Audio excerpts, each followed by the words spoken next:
Je partage avec vous mon écran.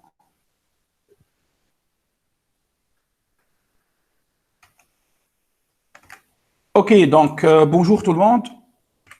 Voilà, donc aujourd'hui, en fait, on va commencer voilà, notre première séance d'encadrement de TIPE, cette épreuve inédite. Tout d'abord, qu'est-ce que ça veut dire un TIPE? TIPE, c'est travail d'initiative personnelle encadrée. Alors, l'initiative est personnelle. Après, le jury va vous demander de rédiger un paragraphe de motivation personnelle.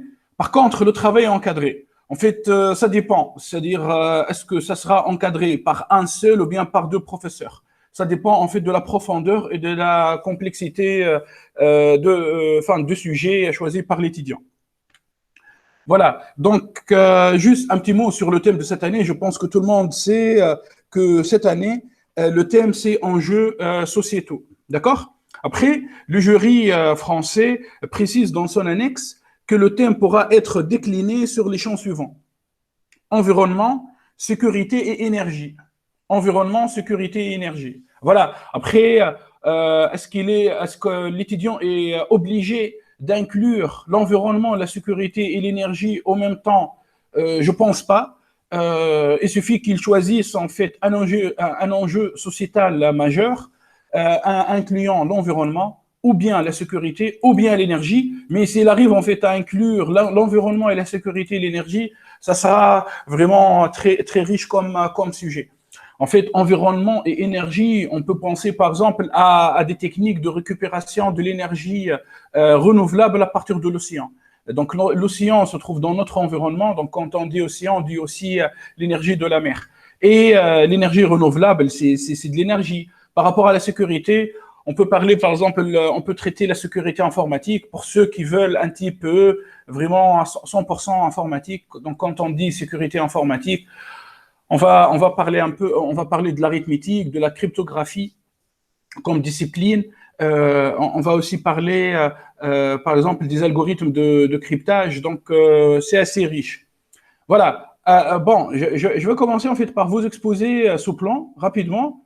Puis, je vais passer à un document qui contient en fait, c'est-à-dire quelques fautes à ne pas faire. Voilà, donc ce que n'est pas un type E. Un type E n'a pas pour objectif une application industrielle.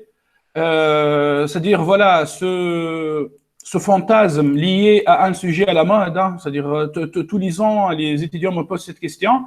Enfin, les gens qui pensent qu'un type E est un exposé, OK, ce qui est un sujet du type E. Donc, on va traiter tout ça. Après, ne vous inquiétez pas, hein, tous ces documents, je vais partager avec vous tous ces documents et ces présentations. Et après, je vais partager aussi avec vous, en fait, une liste de ressources, bien sûr non exhaustive. Hein. Après, pendant l'année, je continuerai, je ne manquerai pas de partager avec vous d'autres ressources essentielles.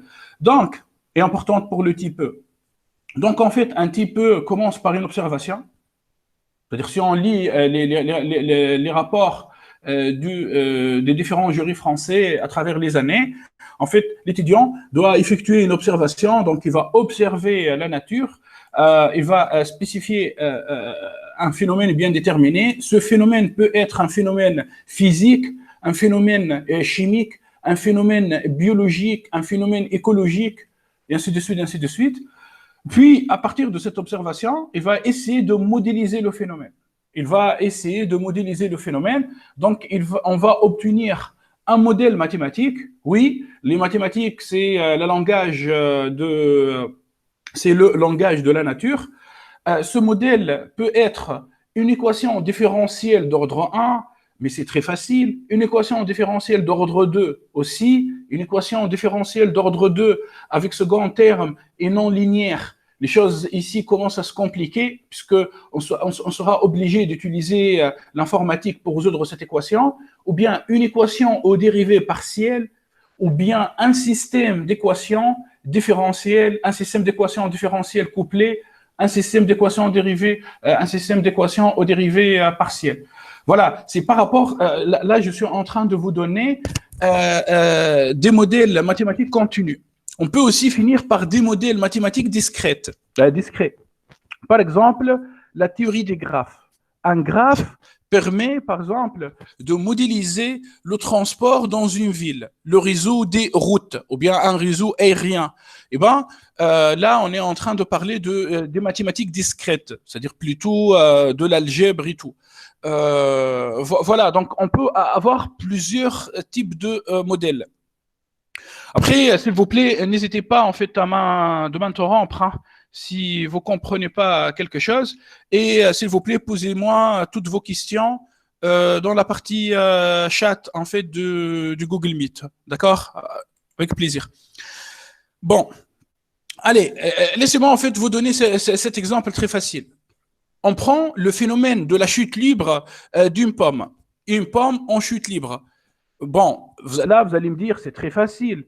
Nous avons étudié ça l'année passée en mécanique du point matériel, en janvier. Oui, qu'est-ce qu'on fait? On considère la pomme comme un point matériel. Et bien là, on réalise une approximation.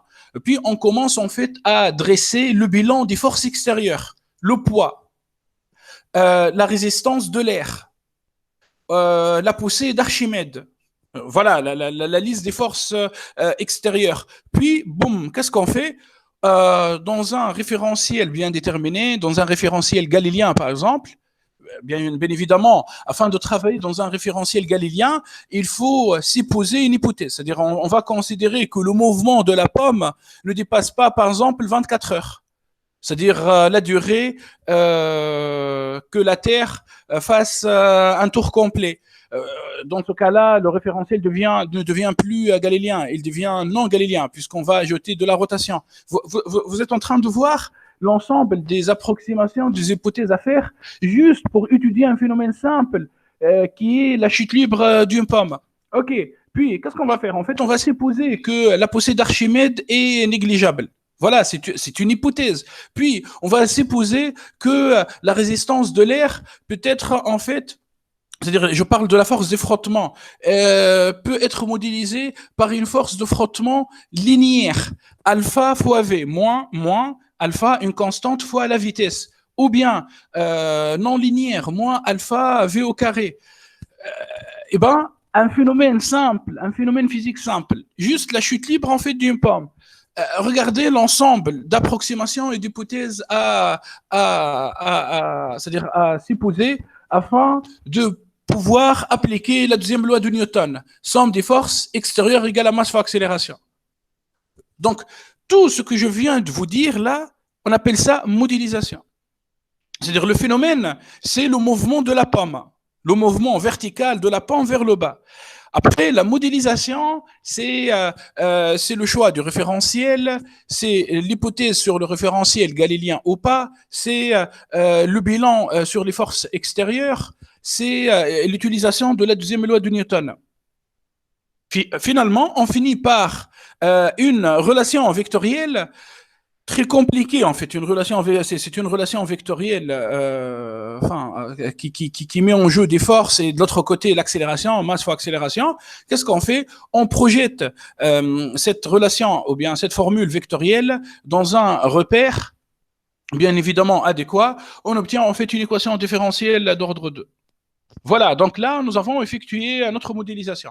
Une équation différentielle d'ordre 2, masse mx point, mx point, c'est-à-dire l'accélération, plus, imaginons si on ne va pas, par exemple, négliger les frottements alpha x point, on va supposer que le frottement est une force linéaire, alpha x point, plus mg,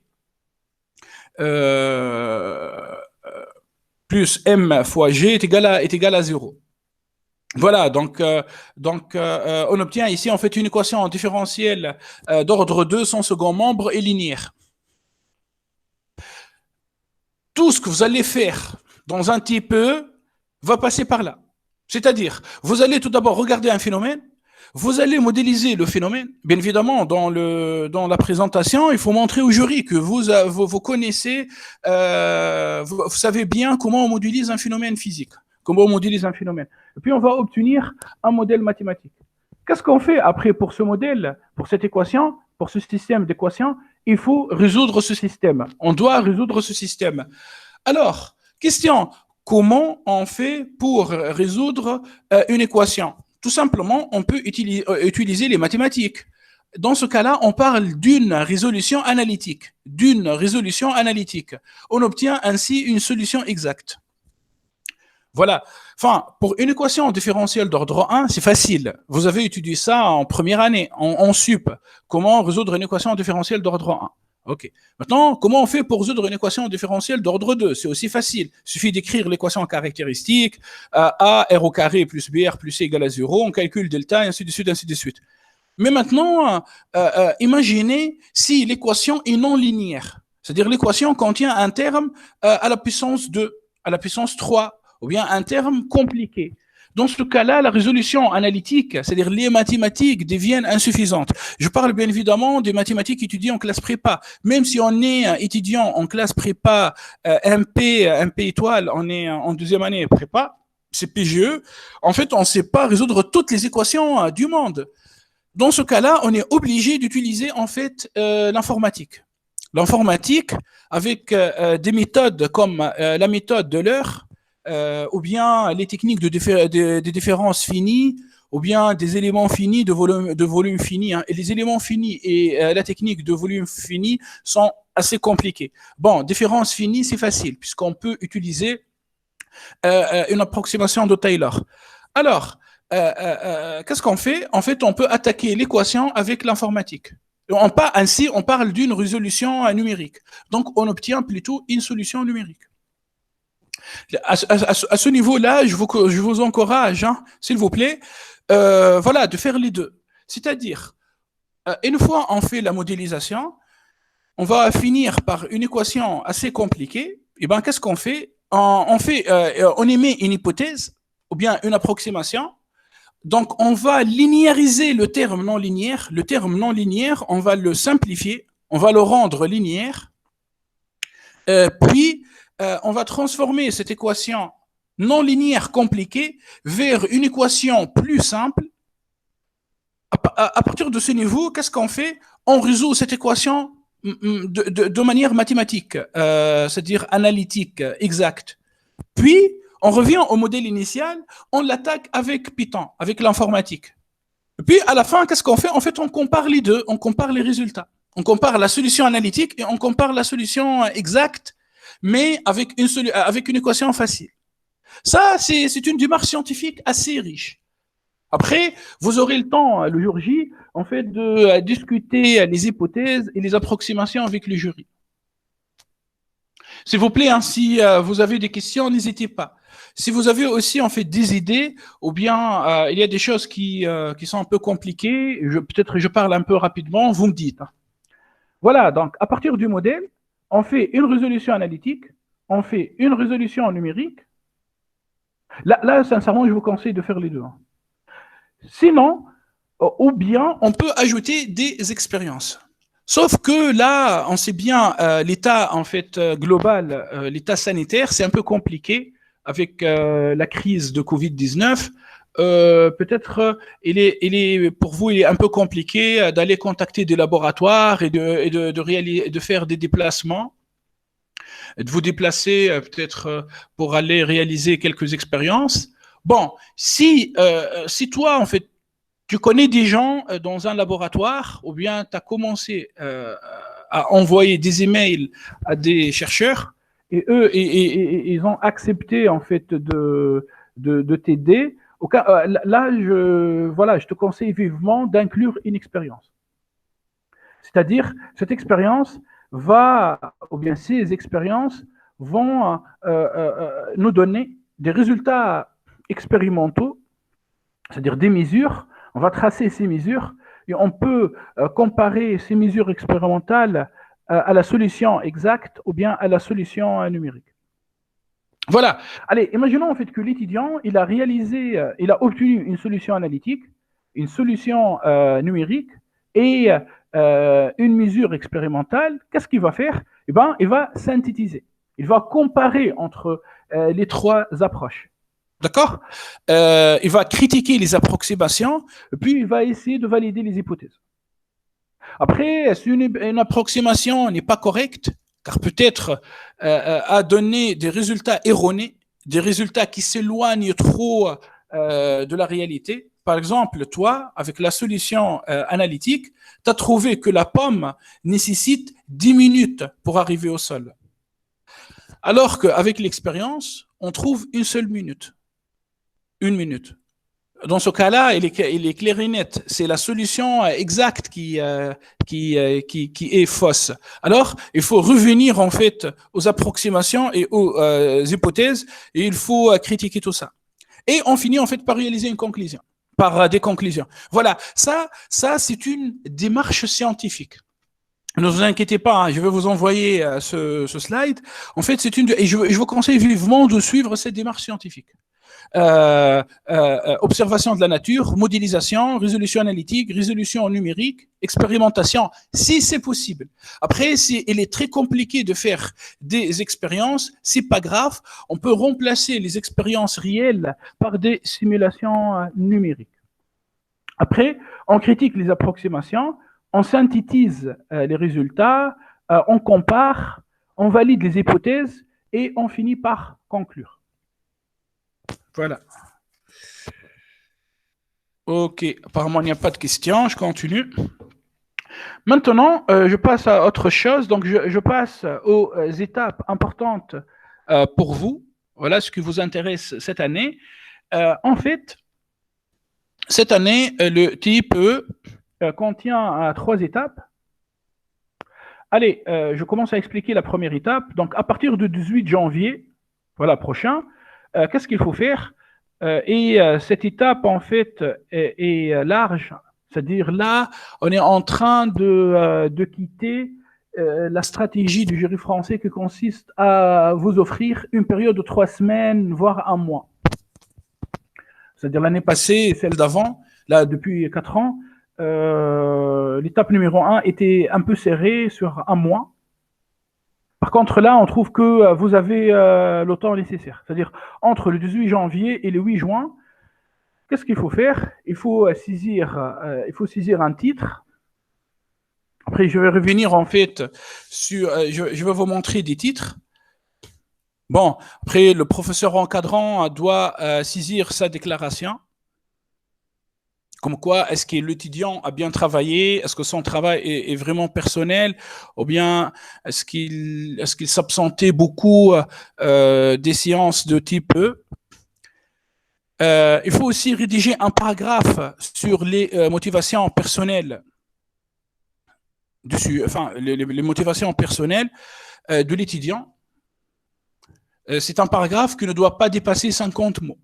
Il faut rédiger aussi un paragraphe, on appelle ça ancrage du sujet au thème de l'année, c'est-à-dire dans le paragraphe, on va décrire c'est quoi la relation qui existe entre le sujet choisi par l'étudiant et le thème de l'année.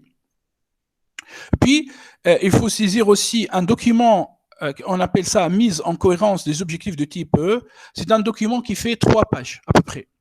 2 pages et demie, 3 pages. Bien évidemment, en cas de travail en groupe, il faut ajouter un petit paragraphe où on déclare les noms et les prénoms des étudiants qui constituent le groupe. Après, pour ceux ou celles qui veulent travailler en groupe, je peux vous montrer deux exemples, d'accord? Ok. Bon, je veux pas, en fait, là, je veux pas commenter l'étape numéro 2 qui commence le 29 mars. Bon, là, pour l'instant, on est sur l'étape numéro 1, le choix de sujet, le choix de titre et le 2 paragraphes. Voilà.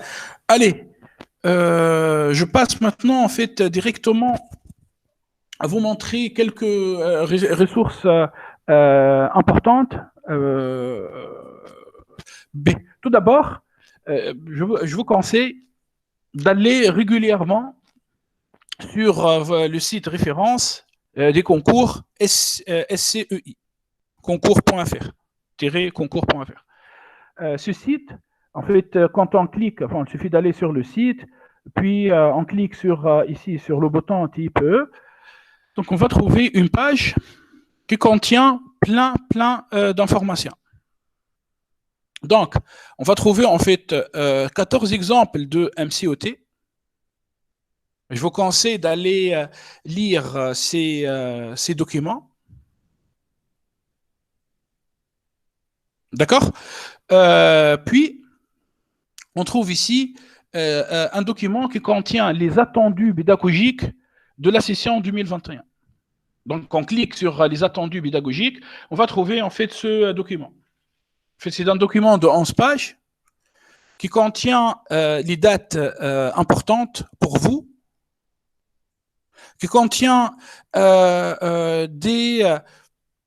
qui contient les directives du jury français par rapport au titre, par rapport à la MCOT, par rapport au positionnement thématique, les mots-clés, la bibliographie commentée. Donc là, par exemple, si on lit bien, on voit que le paragraphe contenant la motivation personnelle de l'étudiant ne doit pas dépasser les 50 mots. Et le paragraphe qui contient l'ancrage du sujet au thème de cette année ne doit pas aussi dépasser les 50 mots. Là, on trouve aussi, de page 5, la liste des références bibliographiques, c'est-à-dire, dans le cas d'un ouvrage, comment on peut citer l'ouvrage, dans le cas d'une publication, comment on peut faire, dans le cas d'un site internet. Hein. Donc, il faut obligatoirement suivre voilà, ces directives. Et à la fin, on trouve les positionnements thématiques. Donc, en chimie, il y a chimie analytique, chimie théorique, chimie organique. En informatique, on trouve informatique pratique. Je vous conseille vivement d'inclure de l'informatique. Hein. Après, à partir du moment où on commence à rédiger des codes, à inclure des codes en Python, eh ben, c'est de l'informatique pratique. Après, si on se propose en fait de calculer la complexité de ces algorithmes, je pense que vous avez commencé à étudier la complexité temporelle et spatiale d'un algorithme informatique. Oui, dans ce cas-là, on parle d'une informatique théorique. On trouve les sciences industrielles, traitement de signal, puis les mathématiques, la géométrie, algèbre, analyse, et la physique, physique théorique, physique, la mécanique, la physique de la matière. Voilà. Donc, pour le positionnement thématique, il faut choisir les positionnements qui se trouvent dans le document attendu pédagogique. Voilà. Bon, je vais vous envoyer en fait quand même ces liens.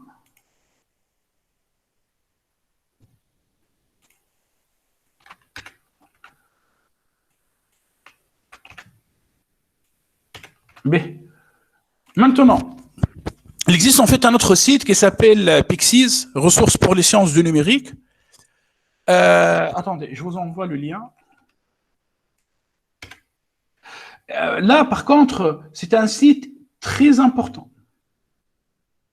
Pourquoi? Car il contient beaucoup de ressources. Donc, par exemple, on trouve quelques idées pour des sujets intéressants. Par exemple, en environnement, on trouve le changement climatique. On trouve aussi, par exemple, les épisodes méditerranéens, l'impact social des inondations, l'eau, l'or bleu et le poisson de demain, l'imagerie sismique pour une meilleure connaissance du sol.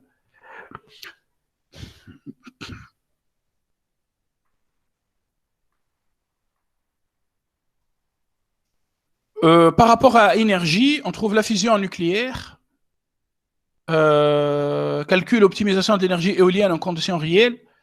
Après, je ne vous demande pas vraiment voilà, de copier-coller ces sujets. En fait, ce sont des propositions. Mais nous, qu'est-ce qu'on peut faire? On peut en fait s'inspirer de ces propositions. Alors, je vous conseille vivement d'aller regarder ce site, car il contient beaucoup d'informations utiles. OK? Donc ça, c'est par rapport au site Pixies, OK? Après, enfin, voilà, c'est ce que voilà la question qui revient tous les ans, c'est messieurs, mais ces sujets se trouvent déjà sur Internet, donc accessibles à tout le monde. En fait, bizarrement ou bien contradictoirement, tous les taupins français, marocains, tunisiens, sénégalais, camerounais, libanais pensent de la même manière. Donc, on finit à la fin de la journée on finit que personne ne choisisse en fait ces thèmes, ces sujets. Après, bien évidemment, il existe des thèmes ou bien des sujets qui sont classiques. Donc, quand on dit, par exemple, l'équation, l'énergie thermique, on peut utiliser l'équation de la chaleur pour étudier cette notion. C'est un sujet classique. On peut choisir ce sujet, mais c'est le traitement personnel de l'étudiant qui va transformer ce sujet classique vers un sujet vraiment intéressant pour le jury français, qui va nous ramener plusieurs points intéressants.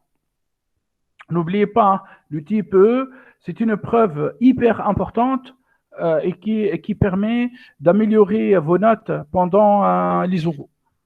J'espère, à partir de juin, les mois de juin et juillet à Paris.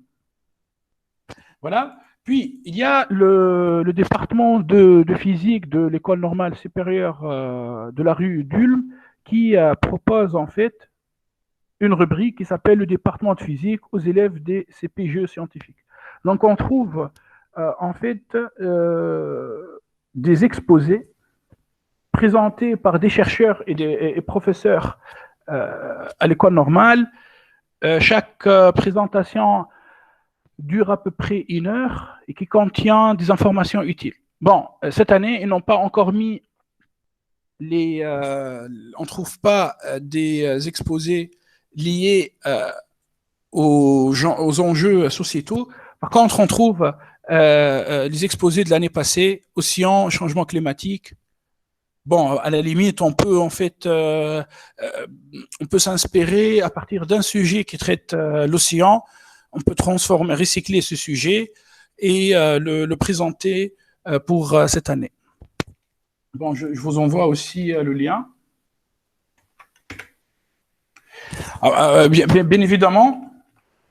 Et là, je finis en fait par ma chaîne YouTube.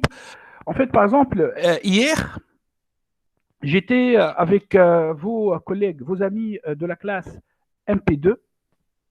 Bon, au début de la séance, j'ai presque traité la même chose. Là, je suis en train de me répéter. Hein. Après, à la fin, j'ai présenté un type qui traite, ou bien qui a traité, qui a obtenu 14 ans, qui a traité une étude de l'infiltration de l'eau dans le sol. Voilà. Une étude de l'infiltration de l'eau dans le sol. Bien évidemment, avec vous, aujourd'hui, je ne vais pas répéter l'exposé de ce sujet. Alors, si vous voulez, en fait, par exemple, vraiment comprendre ce sujet, il suffit, voilà, lui, l'étudiant ici, il a utilisé une équation, c'est-à-dire son modèle mathématique était une équation aux dérivées partielles. Voilà l'équation. Okay. Voilà, div-grade. Ça vous inspire quoi, div-grade?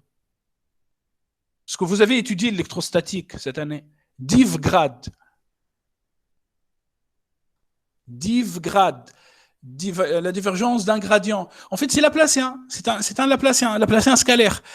Et ben, en fait, c'est une équation qui s'approche beaucoup de l'équation de la chaleur. Oui, l'équation de la chaleur qui permet d'étudier le transport de la chaleur dans un milieu matériel. Donc voilà son modèle. Il a eu 14, Slim Abid. Hein. Là, depuis 3 ans, il a eu 14. Puis voilà, là, il a résolu l'équation analytiquement, puis numériquement. Bon, moi, je ne veux pas présenter cette présentation aujourd'hui pour vous. Pourquoi? Car j'ai déjà fait ça hier avec vos amis en classe 1P2. Donc, si toi, tu t'intéresses à ce sujet, qui est un enjeu majeur dans notre société, spécialement dans les pays africains, la Tunisie, le Cameroun, le Sénégal, la Côte d'Ivoire. En fait, on est des pays en détresse hydrique. Nous avons des épisodes de sécheresse cyclique tous les 4 ans ou 5 ans. Donc, lui, il a étudié l'infiltration de l'eau dans le sol. Voilà.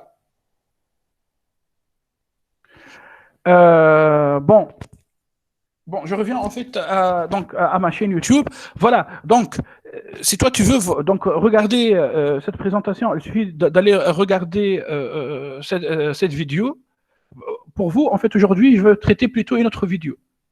Bon, vous allez aussi trouver en fait des vidéos, par exemple là, ce sont 2 vidéos qui font à peu près 40 minutes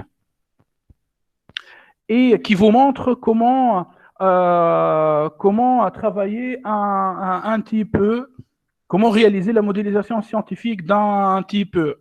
D'accord? Puis, bon, on va arriver. Voilà.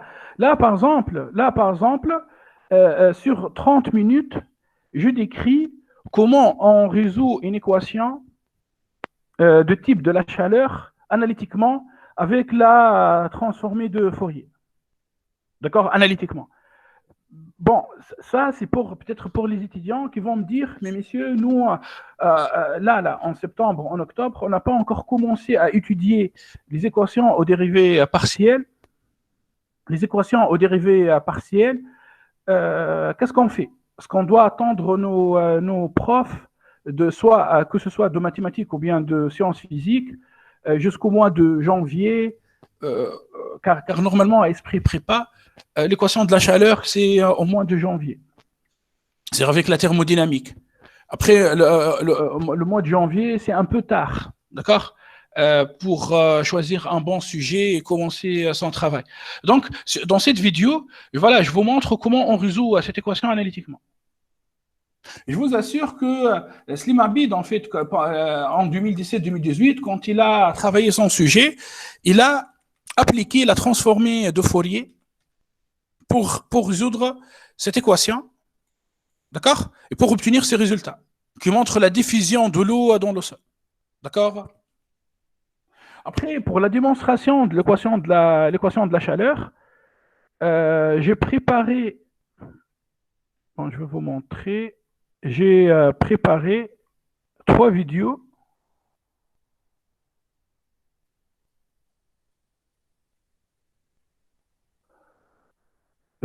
Aussi sur la chaîne, voilà, ici, résolution numérique de l'équation de la chaleur. Voilà, la première partie la première moitié de la première vidéo, démonstration de l'équation de la chaleur. Donc, la démonstration de l'équation de la chaleur, je l'ai divisée en 2 vidéos. Donc, sur 30 minutes, donc il suffit que tu regardes 30 minutes, voilà, je te demande juste de regarder 30 minutes, tu vas comprendre comment on peut modéliser un phénomène de diffusion thermique. Après, tu vas me dire, qu'est-ce que je peux faire avec un phénomène de diffusion thermique? Imagine si toi, tu vas travailler sur la récupération de l'énergie thermique à partir de la mer, ou bien à partir de l'océan. La mer fait partie de notre environnement, l'océan aussi. Je continue. On veut par exemple récupérer de la chaleur à partir du sol de la Terre, à partir des profondeurs du sol. Et bien, ici, on est obligé de modéliser le problème avec une équation de la chaleur, diffusion thermique. Imagine si toi, tu vas étudier un phénomène de diffusion particulière, ou bien de diffusion hydrique. L'étude ici, effectuée par Slim Abid, est un phénomène de diffusion hydrique. Voilà. Donc, il suffit que tu regardes en fait ces 30 minutes, enfin ces 2 vidéos, tu vas devenir opérationnel. Là, bien évidemment, je parle pour ceux qui veulent choisir un modèle sous la forme d'une équation aux dérivées partielles. Après, ici, sur 30 minutes, je vous explique comment on résout numériquement une telle équation. Vous, l'année passée et au début de cette année, vous avez étudié la méthode de l'heure. Je parle en informatique. En fait, c'est une technique qui permet de résoudre numériquement une équation différentielle d'ordre 1, que ce soit linéaire ou bien non linéaire. La méthode est plus intéressante pour une équation non linéaire, car on ne peut pas appliquer les mathématiques derrière. L'équation de la chaleur, c'est une équation d'ordre 2, puisqu'elle contient un Laplacien. Donc, il y a en fait un terme, une dérivée seconde. Dans ce cas-là, quand on effectue notre développement de Taylor, il suffit d'aller en fait au deuxième terme. En fait, au terme d'ordre 2. On ne s'arrête pas au terme d'ordre 1. Sur 30 minutes, là, tu vas tout comprendre. Voilà, donc je vous conseille vivement d'aller sur cette chaîne, car vous allez trouver beaucoup de ressources importantes. Ok. Après, je ne manquerai pas en fait pendant toute cette année et je vais partager avec vous toutes les ressources possibles pour le bon déroulé de vos projets. Ça va, il n'y a pas de questions, pour l'instant tout est clair. Ok. B. Allez, donc, oui, j'ai oublié en fait une autre ressource très très importante. Attendez, en fait c'est une page web. Bon, je vous ai préparé une page web. Voilà, cette page sur GitHub. Qu'est-ce que vous allez trouver en fait sur cette page? Vous allez trouver 3 documents, MCOT 2018, MCOT 2019 et MCOT 2020. Donc, vous allez trouver ces 3 documents. Allez, je vais commencer par 2018. En fait, MCOT tout, ou bien MCOT 2018, c'est un document de 200 pages qui contient les MCOT, c'est-à-dire les titres, les paragraphes de motivation, les paragraphes d'ancrage, la bibliographie commentée, le positionnement thématique, les mots-clés, la problématique retenue, les objectifs et les références. Donc, les travaux effectués par tous vos amis pendant l'année 2017-2018. Je pense que c'est une ressource vraiment fondamentale. Vous allez trouver à peu près une centaine de MCOT. Donc, vous allez profiter d'un retour sur expérience de vos amis. Allez, par exemple, là, ou bien plutôt, laissez-moi quand même vous montrer le document de 2019. Voilà, ça c'est un document de 2019.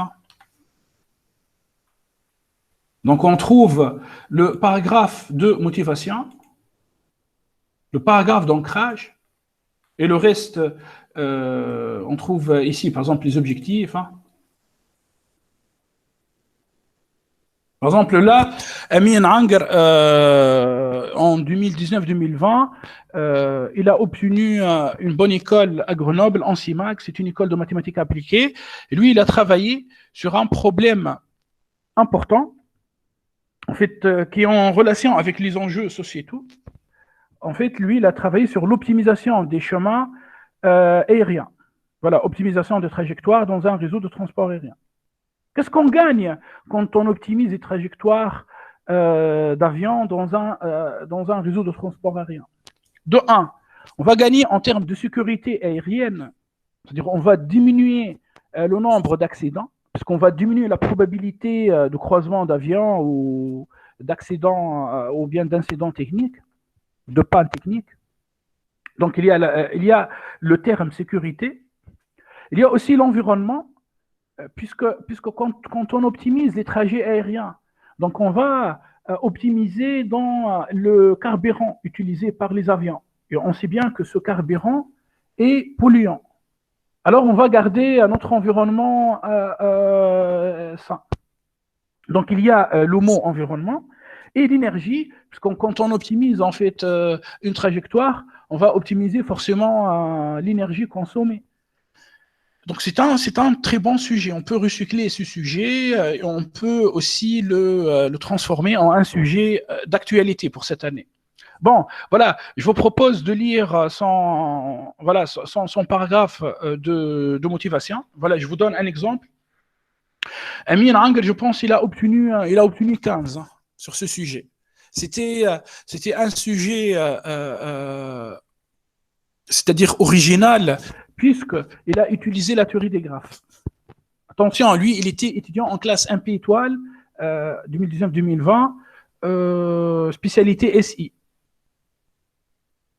Non pas spécialité informatique. Donc, en spécialité SI, on n'étudie pas la théorie des graphes. Malgré ça, il était courageux. Donc, il a attaqué la théorie des graphes.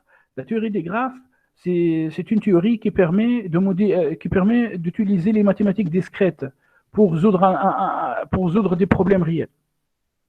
Alors, je vous lis son paragraphe de motivation personnelle.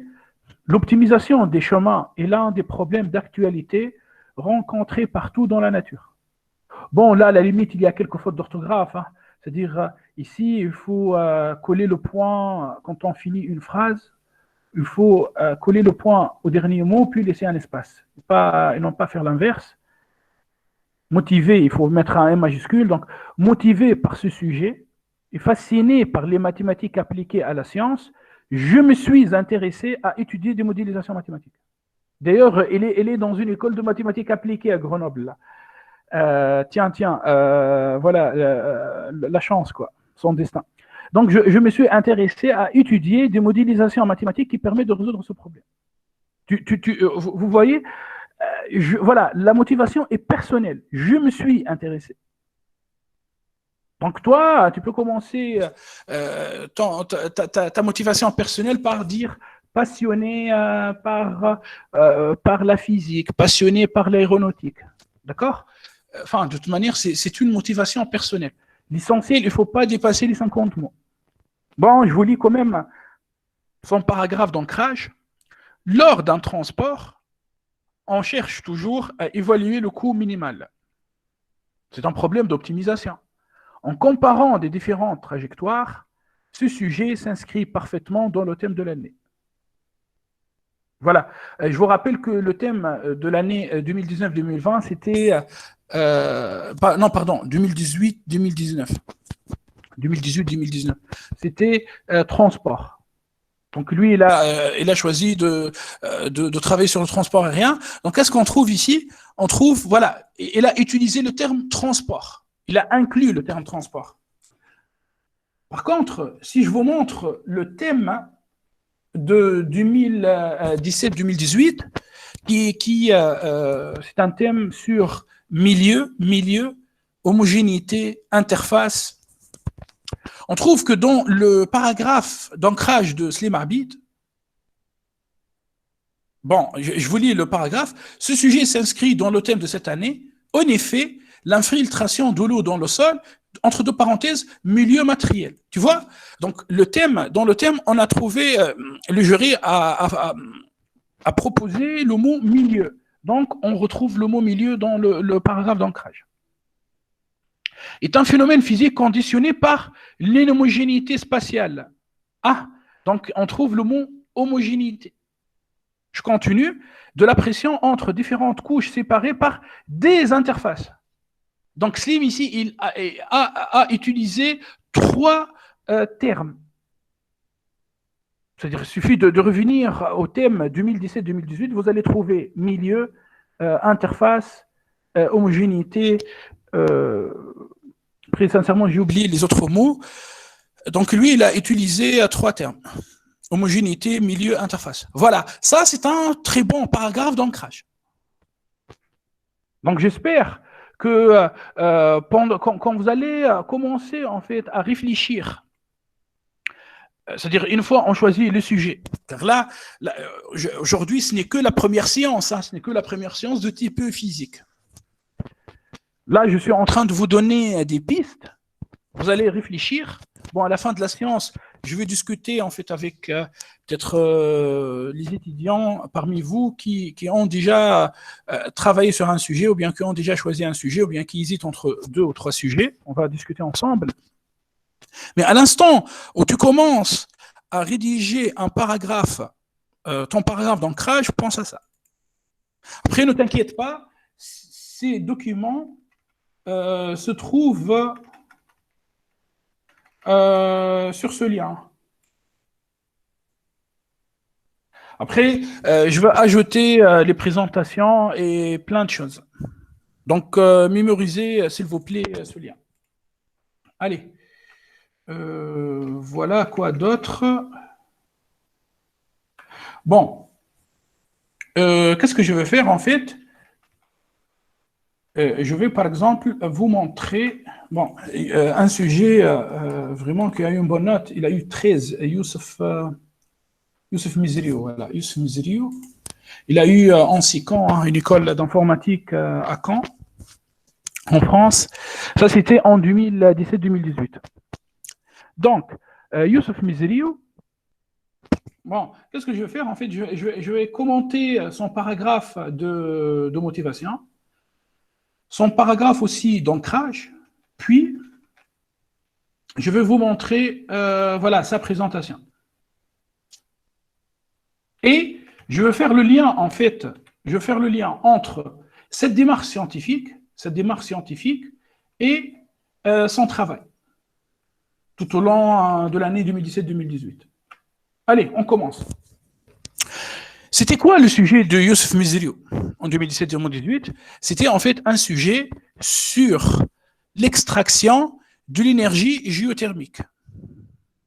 Bon, apparemment, vous avez bien compris pourquoi je suis en train de d'écrire ou bien de traiter ce sujet. On trouve, parmi les enjeux sociétaux, on trouve l'énergie. Voilà, donc l'énergie géothermique, en fait, l'énergie géothermique, c'est une énergie. J'ajoute, l'énergie géothermique est une énergie polluante ou bien c'est une énergie propre? Non polluante, renouvelable. Eh bien, l'énergie géothermique est une énergie propre. Donc, le fait d'exploiter cette énergie géothermique, comme en Islande, on peut protéger notre environnement. De quoi? De la pollution. Tiens, en fait, là, nous avons déjà utilisé 2 mots, environnement et énergie. Environnement et énergie. Personnellement, je vous invite à penser, à réfléchir et à choisir ces sujets. Enfin, pourquoi? Enfin, après, on va pas faire du plagiat. Hein. Le plagiat est interdit. C'est-à-dire, on ne peut pas utiliser le même titre, le même paragraphe de motivation, le même paragraphe d'ancrage. Non. Mais ça va vous aider à fixer vos idées. C'est clair? Donc, extraction d'énergie géothermique est un bon sujet potentiel pour aborder le type de cette année. Je lis donc le paragraphe de motivation. Alors, l'énergie géothermique constitue une nouvelle source d'énergie. Après, bien évidemment, là, il y a une faute d'orthographe, il faut coller le point au mot.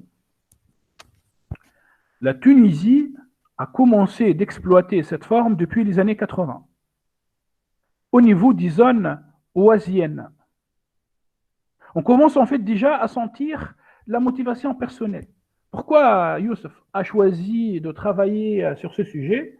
Car il est tout simplement tunisien. Et la Tunisie a commencé à exploiter cette énergie. Et puisque lui, il habite en Tunisie, donc il s'intéresse à ce sujet.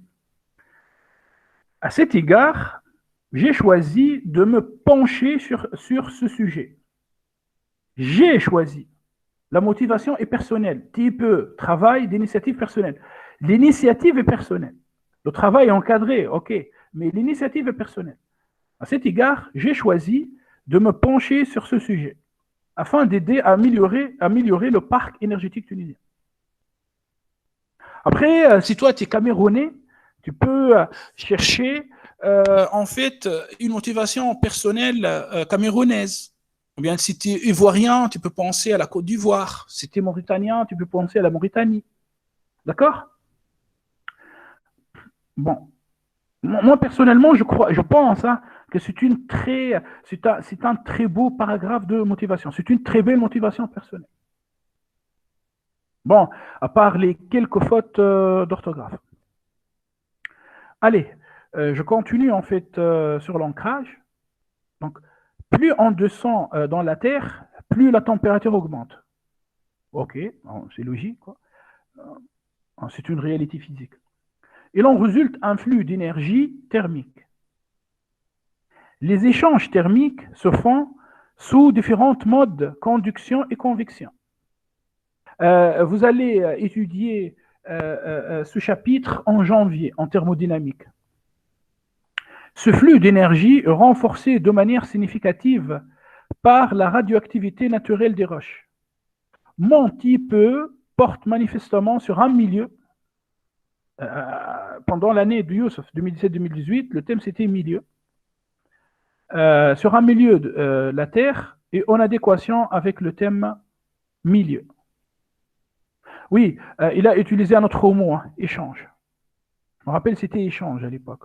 Okay. Voilà, donc ça, c'était en fait son ancrage. Puis, on trouve l'informatique pratique, physique théorique et physique de la matière. Puis, on trouve en fait une belle bibliographie commentée. Bon, je vous laisse le plaisir de lire sa bibliographie après. Bon, je passe directement en fait aux objectifs. Je lis quand même la problématique retenue. Quel rendement peut-on atteindre d'un procédé de récupération de l'énergie géothermique? Donc la problématique, il a formulé sa problématique sous forme d'une question. Quel rendement peut-on atteindre d'un procédé de récupération de l'énergie géothermique? Et là, je vous demande, les gars, et les filles aussi, en fait, est-ce que vous vous rappelez encore du rendement de la machine de Carnot? Vous avez étudié la thermodynamique en première année, dites-moi. Et comment l'optimiser? Voilà, donc la problématique. Ça, c'était la problématique de son projet. Les objectifs, mon travail sera divisé en deux parties. Évaluation du potentiel thermique de la Terre. En effet, je vais modéliser la croûte terrestre. Modéliser. Je reviens en fait à la démarche scientifique. Le phénomène, c'était quoi? Le phénomène, c'était l'existence en fait d'une énergie, enfin, ou bien l'existence d'une quantité, ou bien l'existence d'une source de chaleur à l'intérieur de la Terre. La modélisation, donc lui, il a dit, je vais modéliser la croûte terrestre par un milieu composé de plusieurs couches séparées par des interfaces afin de trouver un modèle physique décrivant la variation de la température. Voilà, ça c'est la modélisation. J'applique deux approches de résoudre ce modèle. Une approche analytique, une approche numérique. Voilà. Cerise sur le gâteau, Youssef a réalisé une petite expérience. En fait, c'est même pas une vraie expérience. En fait, c'était une illustration expérimentale. Étude de thermodynamique d'une centrale géothermique menant à calculer le rendement. Expérimentalement, je vais réaliser une maquette simple où j'illustre le principe de fonctionnement de centrale. Attention, hein, quand on énonce un objectif au jury français, il faut le réaliser. Il est très mal vu de dire, d'annoncer un objectif dans sa MCOT, et puis le jour J, on arrive, on vous demande, messieurs ou madame, pourquoi vous n'avez pas traité tel objectif? Vous dites, en fait, j'ai pas eu le temps. Et dans ce cas-là, pourquoi vous avez inséré l'objectif dans votre MCOT? Attention, c'est très critique. Hein. Là, les gens enfin, les membres du jury vont vous pénaliser. Donc, quand on écrit les objectifs, il faut faire attention. Moi, personnellement, je pense que l'étape la plus compliquée dans la MCOT, c'est les objectifs.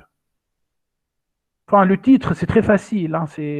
On peut coller 4 mots, on peut choisir un titre, pas très bateau, pas un titre bateau, pas un titre très spécifique.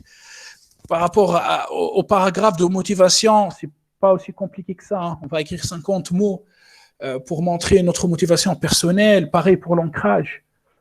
Après, la bibliographie commentée, c'est une question de temps. On cherche des ressources. Et là, vous allez trouver à peu près 100 types E, donc qui contient chacun en moyenne 5 ressources. Donc, vous avez 500 ressources, 500 références bibliographiques. Le problème pour moi, c'est les objectifs de ton type E. Car si on annonce en fait des objectifs, il faut le faire. Voilà. Y a-t-il des questions pour l'instant? Ça va? Tout est clair? Sarah, Claire, Ayoub, Fers, Arthur, Xavier, c'est bon? Tout est clair? Oui, c'est bon. C'est bon, Fers, tu me suis? Ok. Allez, je vous montre en fait la présentation de Youssef. Après, s'il vous plaît, ne me dites pas, mais monsieur, là, vous êtes en train en fait, de montrer à tout le monde. Car en fait, c'est la question qui se répète tout le temps. Comment je montre un sujet pendant la séance d'encadrement? Les étudiants vont me dire, mais monsieur, vous avez montré le sujet à tout le monde, donc on ne va pas travailler sur ce sujet. Mais dans ce cas-là, moi, sincèrement, bon, par contre là, cette année, j'ai préparé ma réponse. Voilà ma réponse. Voilà ma réponse pour ceux qui pensent que choisir peut-être un sujet à partir, par exemple, du site Pixies, ou bien à partir de YouTube, ou bien un sujet peut-être trouvé sur le site du département de physique de l'École normale supérieure, c'est pas une bonne idée. En fait, voilà comment je réponds. Peu importe que le sujet soit original, pourvu qu'il soit bien traité. Le jury français cherche un étudiant qui monte une démarche scientifique. Ou bien une étudiante, bien sûr, qui pose des bonnes questions, qui essaie de répondre à ces questions avec les acquis vus en classe prépa. Moi, je ne vous demande pas d'aller étudier. Hier, j'ai un étudiant en classe MP2, il m'a parlé de la fusion nucléaire. Enfin, fusion nucléaire. Ok. Bon, si tu vas étudier un peu le plasma, c'est-à-dire les techniques de confinement du plasma, mettons en jeu, forcément, l'équation de Navier-Stokes, c'est très compliqué pour toi, mon gars. Il faut faire une thèse pour comprendre la magnéto-hydrodynamique. La discipline qui traite la physique du tokamak. Le tokamak, c'est le réacteur qui permet de réaliser une fusion nucléaire. Cette discipline, c'est la magnéto-hydrodynamique. En fait, c'est une discipline où on trouve toutes les équations de Maxwell,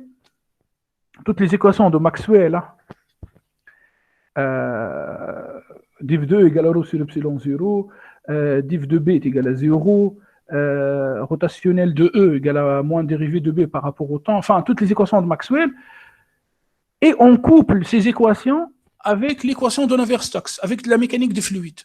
C'est trop compliqué, sauf si tu vas prendre un modèle très compliqué, tu vas appliquer 10 approximations, et tu vas arriver en fait à un modèle vraiment très simplifié. Et dans ce cas-là, oui, tu peux dire, oui, j'ai étudié la fusion nucléaire, mais avec le bagage des classes prépa. Bon, après c'est un choix personnel. Donc, je continue. Peu importe que le sujet soit original, pourvu qu'il soit bien traité, un thème bateau comme le freinage magnétique Tous les ans, il y a des étudiants en classe prépa en France, au Maroc, en Tunisie, qui choisissent le freinage magnétique, qui arrivent quand même à inclure le freinage magnétique.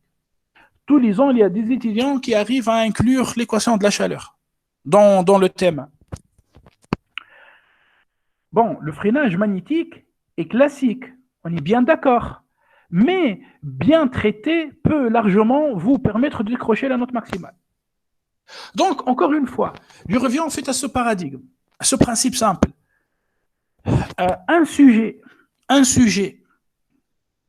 simple, bien traité, un sujet simple, classique. Je ne parle pas de l'originalité, simple, classique, bien traité. Et le jour J, on arrive à répondre aux questions du jury français, permet de sauver l'épreuve. Car toi, à la fin de la journée, ton but, c'est de réussir, c'est de gagner des points pour dépasser les autres candidats, pour décrocher une bonne école. En fait, je ne pense pas que le but, c'est scientifique. Enfin, le but, c'est de gagner des points. Malgré que je suis en train de remarquer, enfin, je remarque là que de plus en plus d'étudiants qui continuent après, dans leurs écoles d'ingénieurs, des projets fin d'année et des projets fin d'études qui continuent sur des sujets de type. J'ai une étudiante qui s'appelle Feriel, elle a travaillé sur de l'imagerie médicale. Et ben, là, sur LinkedIn, j'ai réalisé qu'elle a effectué un stage d'ingénieur, un stage PFA, projet fin d'année, sur l'imagerie médicale. Donc, c'est une continuité. Bon, donc finalement, un sujet de type E, c'est un couple composé d'une question et d'une réponse concrète et personnelle à cette question. Exactement comme il a fait Youssef. Hein. Youssef, voilà les deux questions de Youssef. Quel rendement peut-on attendre d'un procédé de récupération d'énergie géothermique? Le rendement, on cherche le rendement thermodynamique. Le rendement de Carnot, c'est à peu près 30%. Et comment l'optimiser? Comment on peut optimiser? Voilà les deux questions. Allez, regardez comment il a fait. Donc là, juste s'il vous plaît, hein, la présentation de Selim sur l'étude de l'infiltration, où il a obtenu 14, sur l'étude de l'infiltration de l'eau dans le sol, je ne veux pas la traiter avec vous. Hein. Pourquoi? Car j'ai traité cette présentation hier avec vos amis de la classe MP2. Vous allez trouver la présentation sur ma chaîne YouTube de Slim Abid. Aujourd'hui, je veux plutôt traiter la présentation de Youssef Mizri. Il a obtenu, je me rappelle, je pense qu'il a obtenu 13,5. Bien 13. Bon, de toute manière, bon, s'il m'écoute, il peut me corriger. Donc, regardez, donc le plan, c'était évaluation du potentiel géothermique de la Terre, puis récupération du potentiel thermique terrestre, puis expérience au lycée. Il veut dire ici il veut dire esprit prépa. Puis conclusion. En fait, pourquoi le mot potentiel? Vous, là, vous avez, je pense que vous avez commencé à étudier l'électrostatique. En électrostatique, on trouve V, potentiel électrique. V, le potentiel électrique, est une grandeur intensive. D'un point de vue thermodynamique, c'est une grandeur intensive. En thermodynamique, on trouve deux autres grandeurs intensives. La température et la pression. Le champ température et le champ pression. On peut considérer la température comme un potentiel. En fait, à partir d'un potentiel électrique, on peut dériver un champ électrique. E est égal à moins grade V. À partir d'une température, à partir du gradient de la température, on peut dériver une énergie. Donc, ici, qu'est-ce qu'il a fait? En fait, il a utilisé Python pour simuler voilà, la diffusion thermique de l'énergie géothermique de la planète Terre à l'intérieur de la Terre. Bon. Donc, regardez ici sa modélisation. Qu'est-ce qu'il a fait? Il a pris un bout de sol. Donc ça, c'est le sol. Hein. Disons, c'est le niveau de la mer, 0 mètre. Puis, on trouve en fait plusieurs couches, sédiments, agrégation de grains de sable, du grès, une nappe phréatique, donc en fait un fluide, et de la granite. Donc en fait, c'est un milieu hétérogène. C'est un milieu hétérogène. Plus c'est joli, hein, le schéma. Donc le but, c'est de réaliser un forage permettant de récupérer la chaleur à partir soit de la granite, ou bien de cette couche jaune, ou bien de la couche rose. Donc je reviens en fait à ma présentation. Voilà son phénomène physique. Ça, c'est son phénomène physique. Voilà le milieu. Qu'est-ce qu'on va faire à partir de ce milieu? On va essayer de réaliser une modélisation. Une modélisation. Et ben voilà.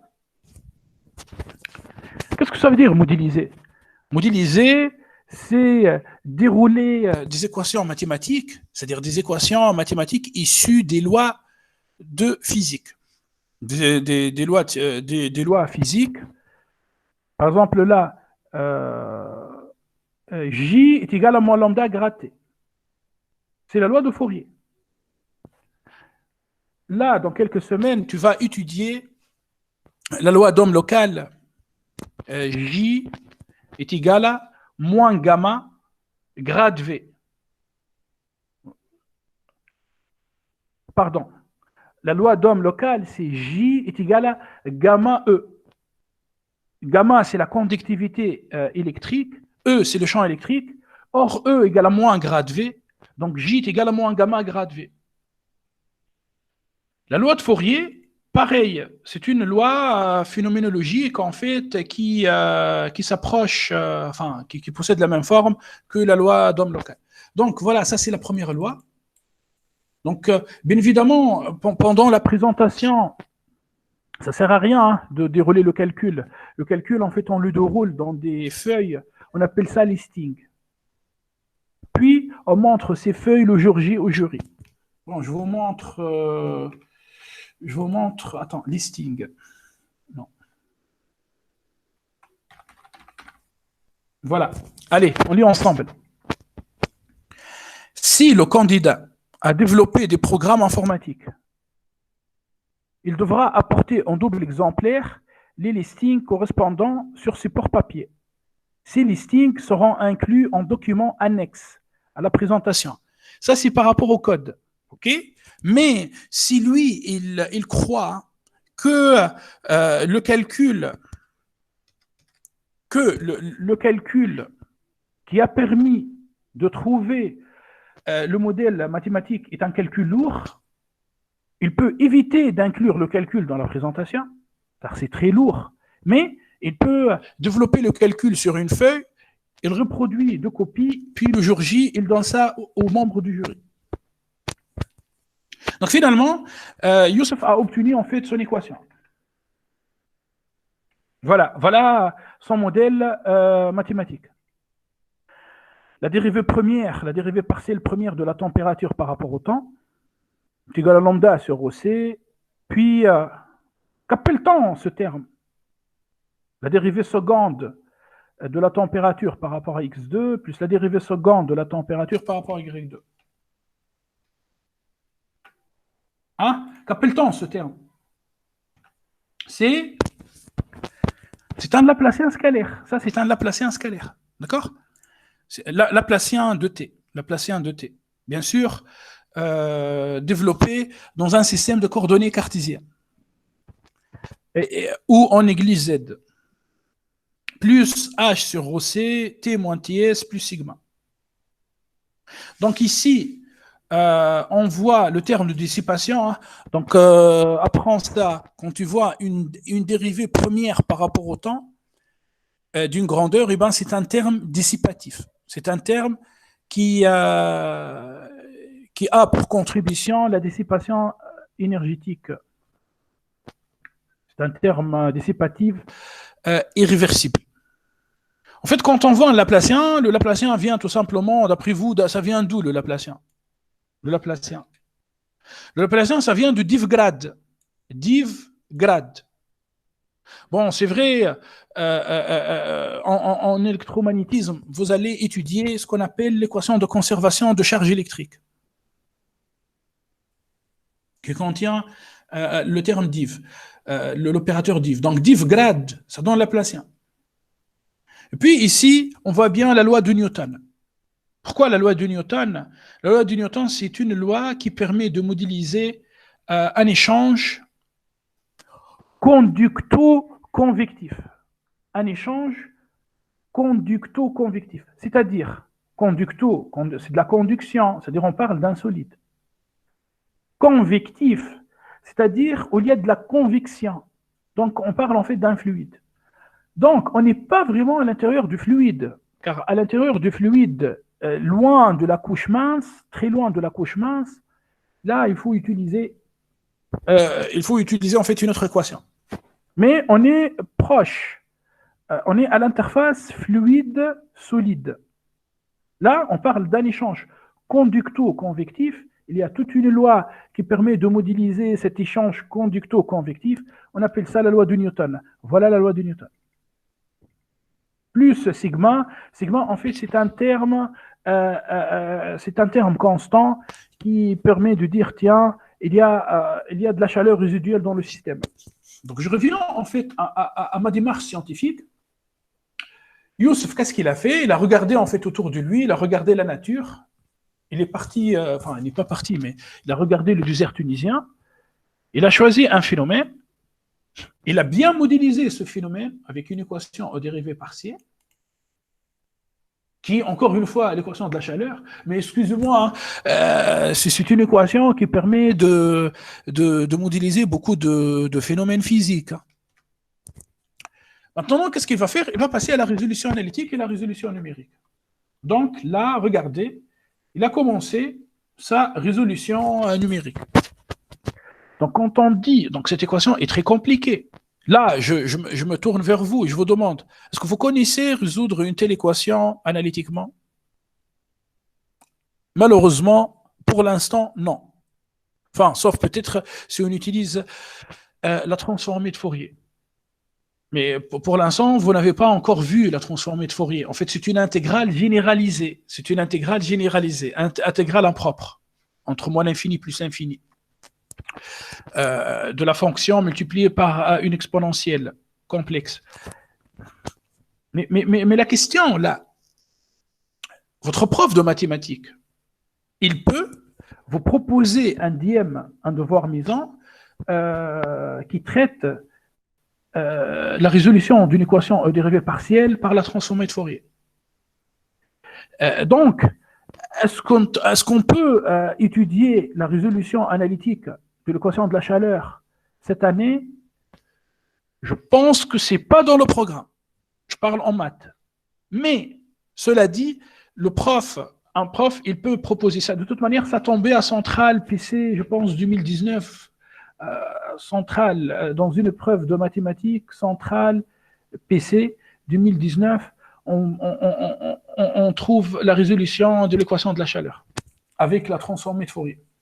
Et je sais qu'il y a des profs qui proposent la résolution dans un dième, dans un devoir maison.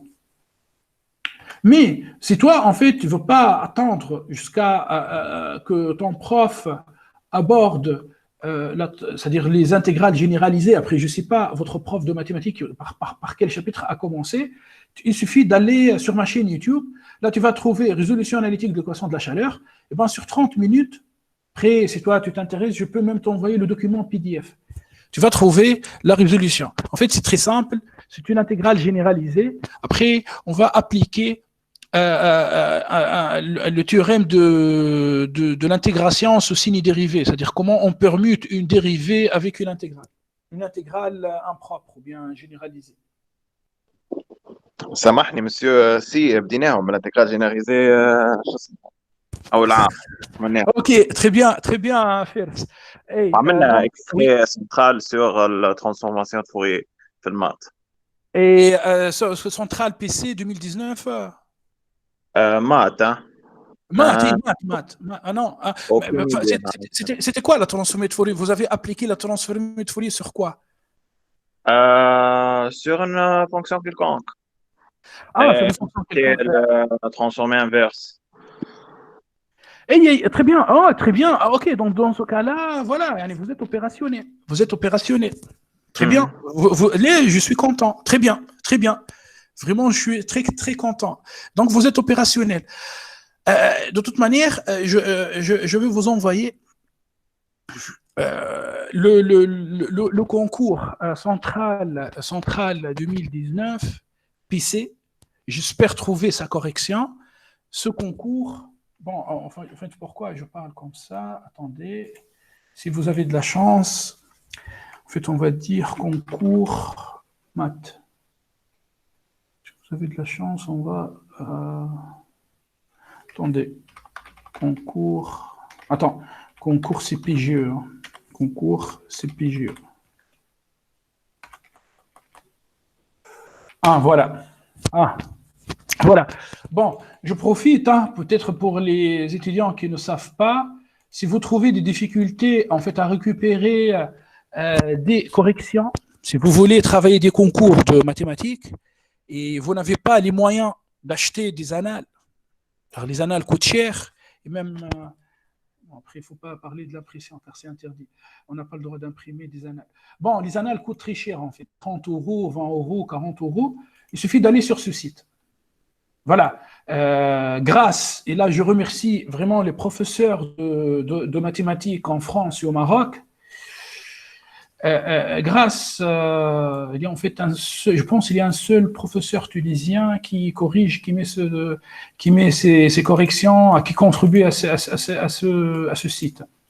Bon, grâce à ces profs, en fait on peut accéder gratuitement, voilà, on peut accéder gratuitement à tous les concours, à tous les sujets de concours et leurs corrections, en maths et en informatique. Maths, informatique et même les sujets de modélisation en classe PC. C'est un travail vraiment énorme et c'est bien. Mais, donc, en fait, juste, il suffit d'aller sur ce site, on clique sur connexion, enfin, l'accès est gratuit. Bon, je vais aller vers 2019, je me rappelle bien, je vais chercher Centrale Supélec, filière PC. Matière mathématique, rechercher. Non, c'était pas 2019. Bon, je vais regarder plutôt 2020. Ouais. Je vais regarder 2020. Non, mais 2020, c'était cette année. Je vais regarder 2018. 2018. Voilà, First. Et les autres, transformer de Fourier avec son application à l'équation de diffusion. Bon, ici, il ne parle pas de l'équation de la chaleur, mais il parle plutôt de l'équation de diffusion. Donc, pardonnez-moi, c'est Centrale PC, Math 1, 2018, PC. Détail. Malheureusement, on ne trouve pas de correction jusqu'à maintenant. Donc, bon, allez, je vais regarder l'épreuve. Bon, donc ici, il suffit de... Donc, toi, qu'est-ce que tu fais? Toi, tu cliques sur Détail, tu peux trouver... Bon, allez, je vous montre une épreuve avec correction. Tu cliques sur Détail, et boum, tu trouves l'énoncé,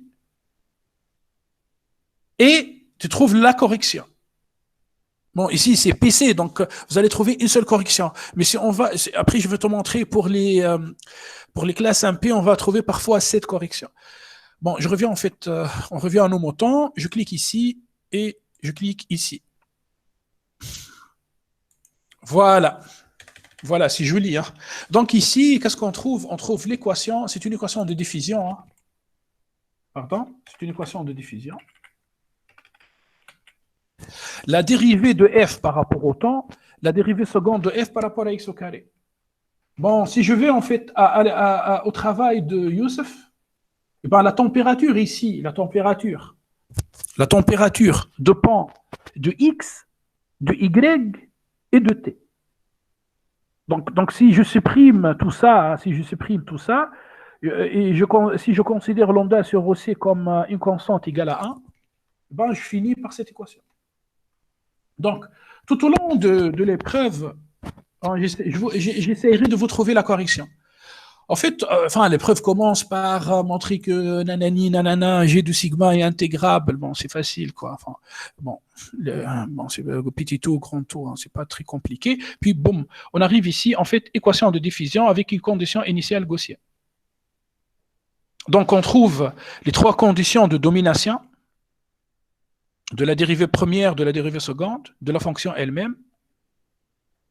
Puis, on arrive ici, en fait, à l'équation de diffusion, non pas dans l'espace réel Tx, mais dans l'espace de phase Txi. Et voilà, là en fait, on trouve la solution, et puis on effectue la transformation inverse qui nous permet d'obtenir la solution dans l'espace réel. Et puis en fait, mais le concours était très bien. Hein. Bon, là, on peut convertir ce concours facilement en sujet type. On trouve l'étude numérique.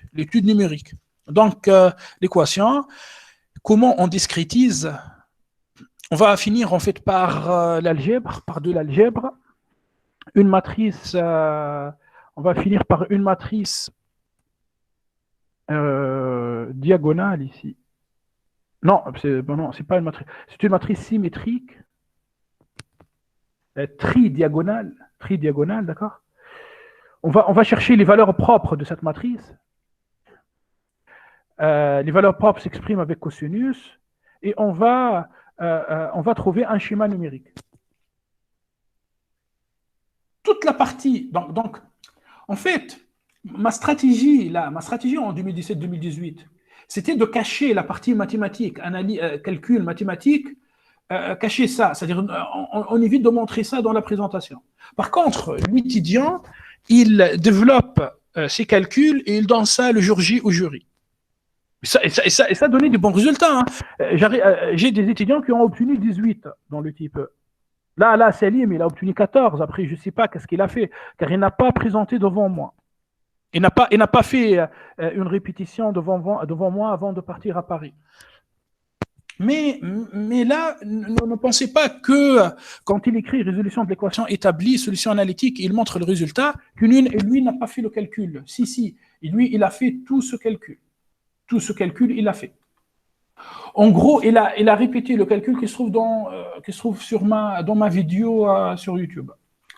Puis, la partie numérique, bon, je vous montre la partie numérique. Donc, regardez comment il a fait, Youssef. Il a pris la température. Il a transformé la température Tx, Y, T en une suite numérique ayant trois indices. TIJK. Tx, Y, T, ça c'est dans l'espace continu, devient TIJK. Un terme, c'est une suite numérique à trois indices. Donc il a linéarisé, ou bien il a discrétisé, bien évidemment, comment? Avec un développement de Taylor. Vous avez étudié ça en première année, hein, c'est facile. Pour les dérivées premières, on utilise Taylor d'ordre 1. Pour les dérivées secondes, on utilise en fait Taylor d'ordre 2. Donc regardez comment c'est joli là. Là, c'est le schéma numérique trouvé, voilà, qui permet de déterminer la température à l'instant prochain, hein, Tk plus 1. En fonction des instants précédents. Ça, c'est le schéma numérique, et ça, c'est l'équation initiale. Ça, c'est l'équation initiale, compliquée à résoudre, et après approximation, on trouve ça. Ça, c'est un bon type. Ça c'est une démarche scientifique. Phénomène, modèle, le modèle est très compliqué, on simplifie, on fait une résolution numérique. On trouve ça même dans des concours de mathématiques PC, hein, PC, même pas MP. Puis, qu'est-ce qu'il a fait, Youssef? Il a utilisé Python. Voilà, il a utilisé Python pour étudier la diffusion thermique. La diffusion thermique, cette fois-ci, dans un solide homogène. Donc lui, qu'est-ce qu'il a fait? Le milieu matériel était très compliqué. Sédiments, grès, nappe phréatique, granit. Non, il a dit, je commence tout simplement. Il a commencé par un solide homogène. Donc regardez la diffusion. Même la figure, même les couleurs, c'est joli.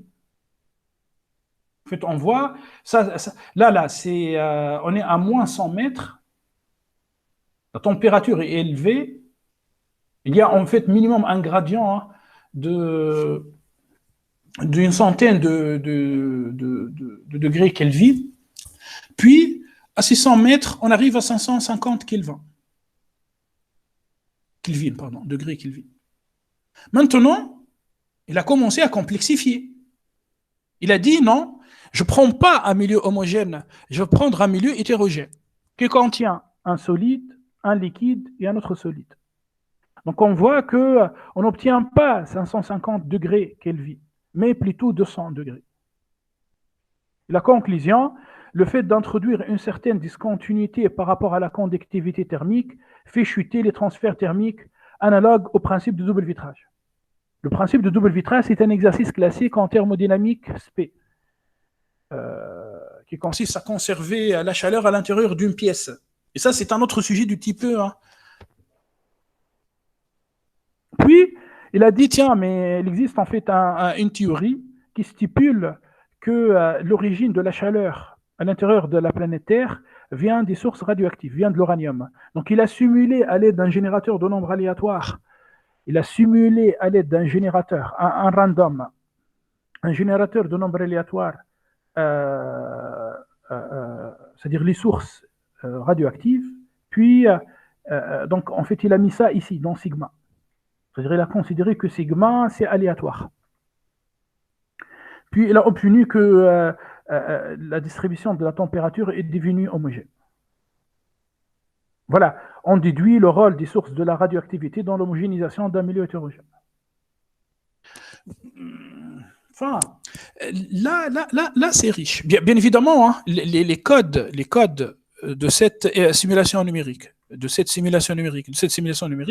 doivent être imprimés et on donne ça au jury français le jour J. Je ne sais pas, y a-t-il des questions là pour l'instant? Est-ce que ça vous motive ou Enfin, très bien, mais sinon merci Fers pour ton intervention. Très bien Fers. Puis qu'est-ce qu'elle a fait Youssef? Il a dit tiens, je vais étudier un cycle de Rankine. Eh bien, un cycle de Rankine, on le trouve dans Centrale Physique MP, je crois, 2017. Je crois que c'était 2017. Oui, en fait, c'était une centrale nucléaire. Ouais. C'est-à-dire comment on récupère de l'énergie comment on calcule le rendement d'une centrale nucléaire. Donc lui, il s'est basé sur ce concours, centrale physique MP 2017. Et il a modélisé le problème avec un cycle de Rankine. Faites attention, un cycle de Rankine n'est pas dans le programme. Mais on risque d'avoir ça dans les concours. Et à la fin, il a réalisé, en fait, j'allais dire ici, une illustration expérimentale. Ce n'est pas une vraie expérience. C'est-à-dire nous avons fait ça avec les moyens de bord. Donc on voit ici, il a pris un bol, ok, et il a modélisé les différentes couches de la planète Terre. Voilà, on trouve du sable ici.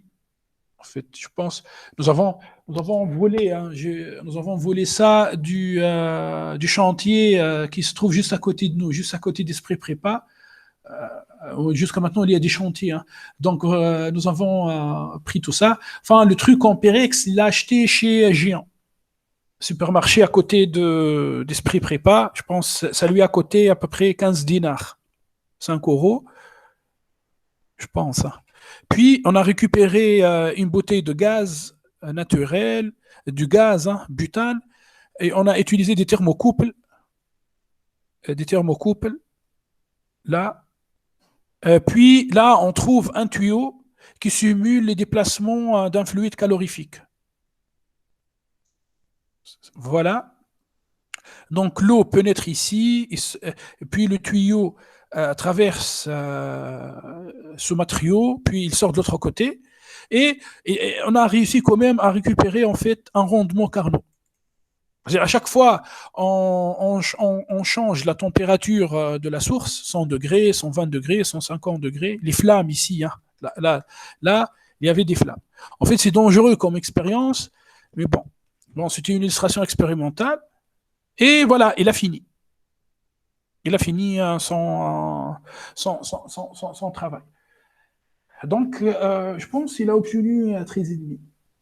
13,5, 13. Hein. Manière, je crois que le jury était un peu agressif avec lui. Je ne sais pas ce que j'ai le droit de dire ça ou pas, mais vraiment, je pense qu'il a fait du bon travail.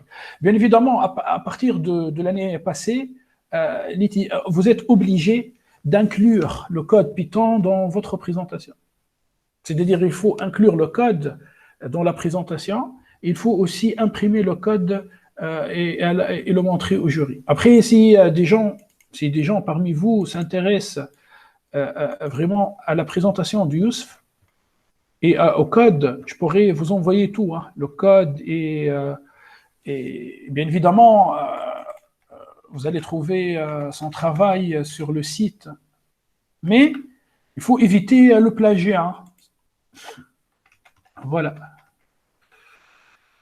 Je pense que j'étais vraiment exhaustif sur ça.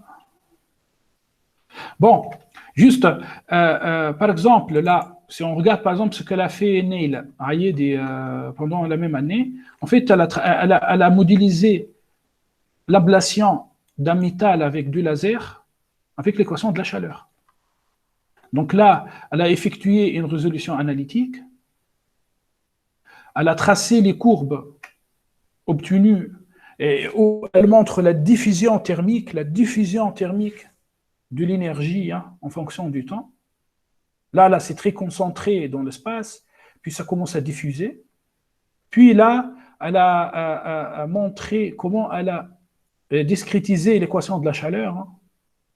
Ça, c'est un développement de Taylor à l'ordre 2, grand taux delta x au cube. Ça, c'est le schéma numérique. Attention, dans l'épreuve de centrale PC 2018, Math 1, ils ont attaqué ça avec de l'algèbre. Hein. Puisque on peut réécrire ce schéma numérique sous forme, en fait, avec une écriture matricielle, avec des matrices. On peut même étudier les valeurs propres et tout. Donc, transformer l'étude en une étude mathématique. Et là, on trouve la diffusion. Regardez. Ça, c'est le laser à t égale à 0. Ici, il y a beaucoup de température. La température est très grande, très élevée. Et puis, ça commence à diffuser. La chaleur, bien évidemment. C'est joli, voilà. Même Olivier Coissy, lui, il a travaillé sur les changements climatiques. Les changements climatiques sur la glace, il a utilisé, c'est-à-dire, il a modélisé le phénomène. Bon, pour Olivier Coissy, je veux présenter ça pour la classe MP3. Donc, vous allez trouver ça dans une autre vidéo, afin d'optimiser. Donc, voilà, regardez l'équation de la chaleur de Olivier. Il est maintenant en génie civil dans une école française, 3e année. Il est à la recherche d'un stage PFE. Donc, ça, c'est la diffusion. Puis, il a compliqué un peu. Donc, on trouve le terme dissipatif, dérivée première par rapport au temps. Là, Divgrad, la loi de Fourier. Là, c'est la loi de Newton. Et là, c'est la loi de Stéphane, le rayonnement. Sigma T4.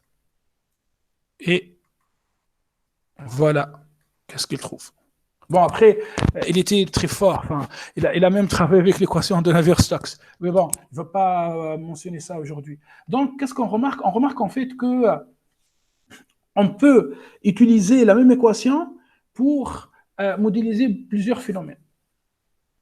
Pareil pour Mohamed Belkahia, par exemple, lui, il a étudié la conversion de l'énergie acoustique vers l'énergie thermique. Bon, il a réalisé une expérience à l'IPEST. Il était chanceux, hein, il a été accepté à l'IPEST pour faire. Et lui, c'est un étudiant à esprit prépa.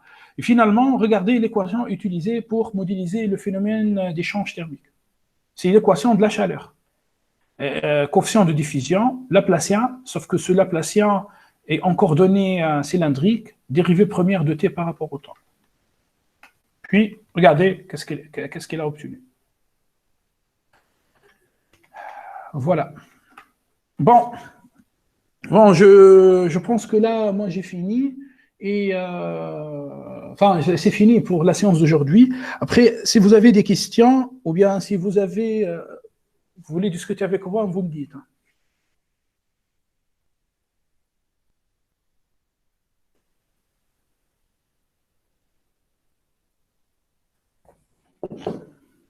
Claire, Ayoub, Xavier, vas-y, Xavier, tu veux quoi, tu veux dire quelque chose, Xavier? Monsieur, je voulais vous demander, lorsqu'on a choisi son sujet, Oui. quelle est l'étape, qu'est-ce qu'on doit faire concrètement en fait?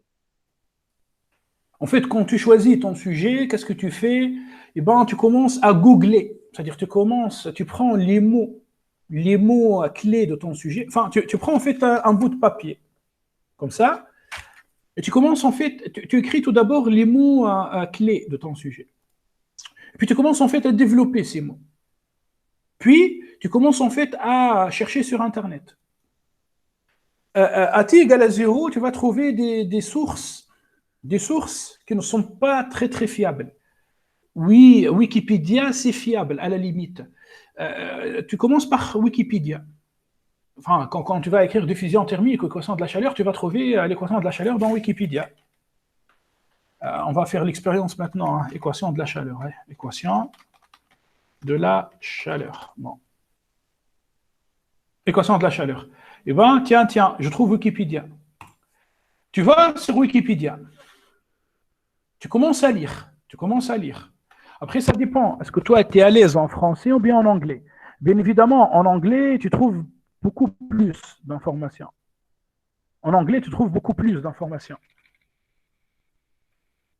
Bon, allez, je reviens en français.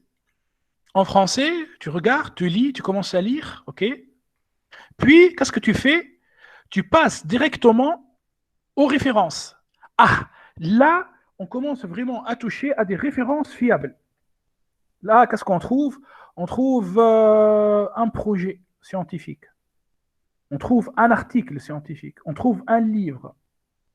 On trouve en fait des liens vers, par exemple, le cours de l'Université de Nantes, le cours de Jussieu, le cours de l'Université de Grenoble. On trouve même, bon, ici, l'article original de Fourier, 1822. Hein, tu peux le télécharger juste pour dire, tiens, j'ai fait une étude bibliographique. En fait, Xavier, tu commences à lire. Puis, et tu commences en fait à regarder les références bibliographiques. Si une référence est très compliquée, c'est-à-dire on te demande 20 euros, 40 euros, 40 dollars pour la récupérer, eh ben, pendant la séance de type E, tu me dis, monsieur, j'arrive pas à récupérer ou bien à télécharger cette référence. Moi, en fait, je vais te montrer comment, ou bien, puisque je peux accéder à des références, à des articles scientifiques. Je suis chercheur, enseignant-chercheur. Je reste quand même enseignant-chercheur. Donc, je peux te télécharger cette ressource et te l'envoyer pendant la séance. Ça va? Après, tu commences en fait à penser à la problématique. Pense toujours à articuler tes idées sous forme d'une question. À quoi reconnaît-on un bon sujet de type E? Un sujet de type E, c'est un couple composé d'une question et d'une réponse concrète et personnelle à cette question. Voilà, c'est un sujet où l'on peut déterminer en amont une loi phénoménologique, petit travail théorique qui n'a pas besoin d'être compliqué, et ensuite monter une ou plusieurs expériences réelles ou numériques, simulation numérique, pour mettre cette prédiction théorique à l'épreuve des faits. S'ensuit donc un travail de conception de l'expérience, matériel, protocole, ou bien code. Bien sûr, si toi, tu n'arrives pas à faire une expérience, tu écris un code. Puis un travail de vérification, mesure expérimentale, ou bien, comme moi je dis, je vous ai dit, on compare les résultats mathématiques avec l'informatique. Est-ce que j'ai répondu à ta question, Xavier? Oui, monsieur Sanche. Est-ce que toi, tu m'as dit concrètement, est-ce que c'est concret? Ce que je suis en train de te dire est concret ou ça reste un peu flou dans ta tête? Oui, c'est plus ou moins concret, c'est-à-dire que je dois commencer à rechercher tous les termes qui convergent vers mon thème. Oui, oui. En fait, si toi, tu n'as pas encore pensé à un sujet, qu'est-ce que tu fais? Je te conseille de regarder le site Pixies. Je te conseille de regarder le site SUI. Il y a quand même 14 exemples de MCOT. Hein. Je ne dis pas de sujets liés au thème de cette année, mais ça pourrait t'inspirer. Tu vas regarder le département de physique.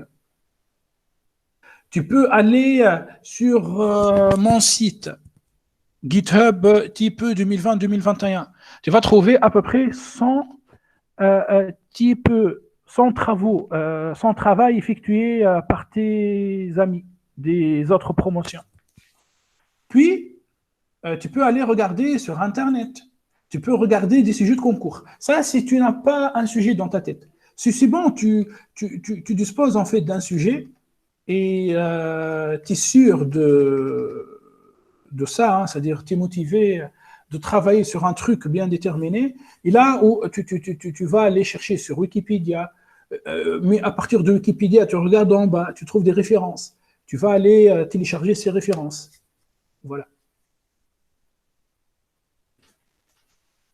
D'accord, monsieur. Ok, ok. Allez, est-ce qu'il y a d'autres questions? Est-ce qu'il y en a? Il y en a ici quelqu'un qui a fini son type. Fini, c'est-à-dire il a rédigé les 3 pages, il a fait la présentation, il a écrit le code, il a fait les expériences pendant l'été. Est-ce que vous avez travaillé un peu pendant l'été? Petit peu. Personne? Fer, est-ce que tu penses à un truc, car toi, tu as des idées intéressantes?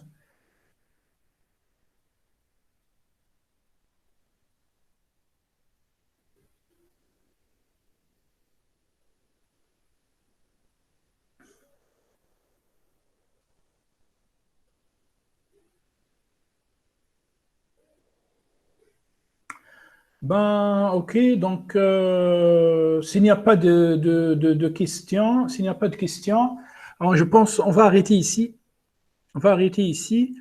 De toute manière, vous allez trouver toutes les présentations cryptées, bien évidemment, sur le site. Après, je vais en fait partager avec vous le mot de passe pour ces présentations. D'accord? Ok, donc, allez, voilà, je vous souhaite un bon week-end et un bon travail. Ciao.